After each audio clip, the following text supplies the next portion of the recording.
Bismillahirrahmanirrahim. The topic that we are going to study is the journal management of poisoning from the Pediatrics Parvez Akbar book.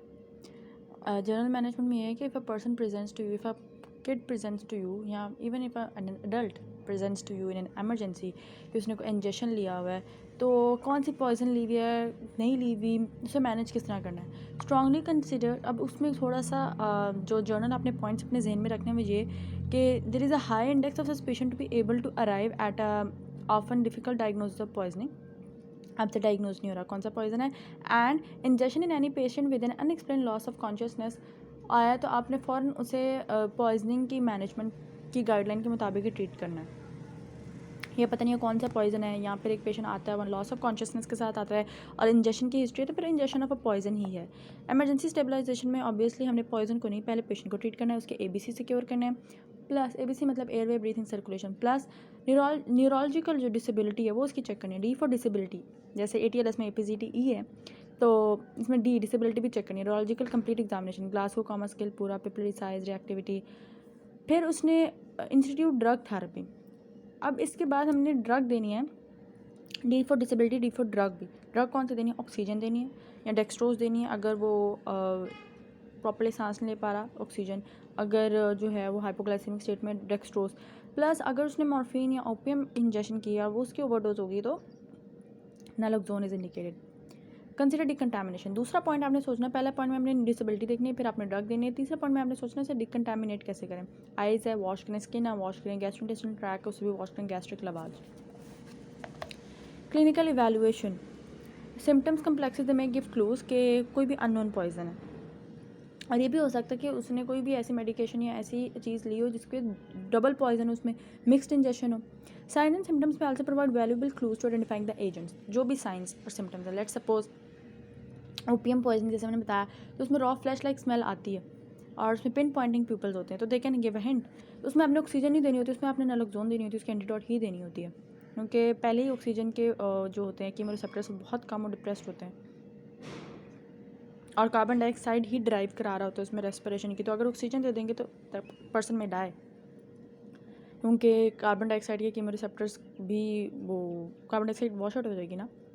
Now you have to take the history. First of all history कि कौन सा substance लिया, उसके ingredients क्या थे, कोई दवाई पड़ी हुई थी घर में, अगर वो दवाई ली है तो कितनी पहले थी और कितनी अब रह गई है, मतलब में एग्जैक्ट अमाउंट कितना पता लगेगा उस दवाई कितनी ली है.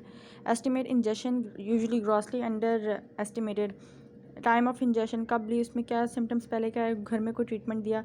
अच्छा उसकी कोई हॉबी है, लेट सपोज वो उसकी हॉबी है टॉयज से खेलना है, उसकी हॉबीज़ है बैटरीज़ वगैरह से खेलना. बैटरीज़ मतलब ये कि कुछ लोग होते हैं उनको बहुत शौक होता है इंजीनियरिंग का या इस तरह की चीज़ों का कि टॉयज़ की इंजीनियरिंग देखने लग जाते हैं. तो उसमें जो सेल वगैरह बैटरी से लेड एक्सपोजर हम एक्सपेक्ट कर सकते हैं, कैडमियम एक्सपोजर एक्सपेक्ट कर सकते हैं, recurrent episodes etcetera. Parents vocation. Parents क्या काम करते हैं, लेट्स सपोज अब किसी के फादर या मदर डॉक्टर हैं तो घर में मेडिसिन बहुत ज़्यादा होंगी, तो वहाँ से हिस्ट्री से पता लग सकता है. फिर you have to examine the physical examination में vitals, loss of conscious, level of consciousness, GCS scale, motor function, pupils, eyes की आपने examination, pupil, extraocular muscles, fundi, mouth, lesions, orders, किसी तरह की स्मेल तो नहीं समझ बताया. पिन पॉइंटिंग प्यूपिल ओपियम में होते हैं. अगर कोई एसिड इंजेक्शन किया होगा तो माउथ में अल्सरेशन हुई होगी, ठीक है, और वेसिकल्स बने होंगे. Heart rate rhythm, respiratory rhythm, skin, breath odours. And can the patient maintain the airway patent by himself के नहीं, गैग रिफ्लेक्स है कि नहीं, इन शॉर्ट ये पूछना चाह रहा है. पेशेंट सबसे ज़्यादा कॉमन प्रेजेंटेशन क्या होती है, कॉमा में आते हैं, दिल की मतलब धड़कन ख़राब हुई हुई है, कार्डिक एरिथमिया, मेटाबॉलिक एसिडोसिस, ये डिस्टर्बेंस या झटके लग रहे हैं. सीजर्स. लैब में आप क्या क्या भेजते हो, investigation, CBC, electrolyte, blood urea, nitrogen, creatinine, glucose, calcium तो भेजते LFTs, RFTs, serum osmolarity, ABGs, ECG, x ray, urine and blood for toxicology screening. And drug levels if in toxic and known तो drug levels भी भेज सकते हैं. अब आपने दूसरा पॉइंट क्या था हमारा, पहला था कि उसकी न्यूरोलॉजिकल एग्जामिनेशन के बाद हिस्ट्री और फिजिकल एग्जामिनेशन के बाद ड्रग इंस्टीट्यूट करना, फिर डिकंटामिनेशन. डिकंटामिनेशन किस तरह करेंगे, आप सिरप ऑफ एपिकैक पिला सकते हैं. एपिकैक तब पिलाएंगे अगर गैग रिफ्लेक्स है, अगर नहीं है तो it's contraindicated.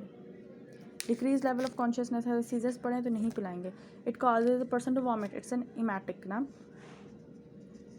Syrup of ipecac दे सकते हैं और ये कि गैस्ट्रिक लवाज कर सकते हैं.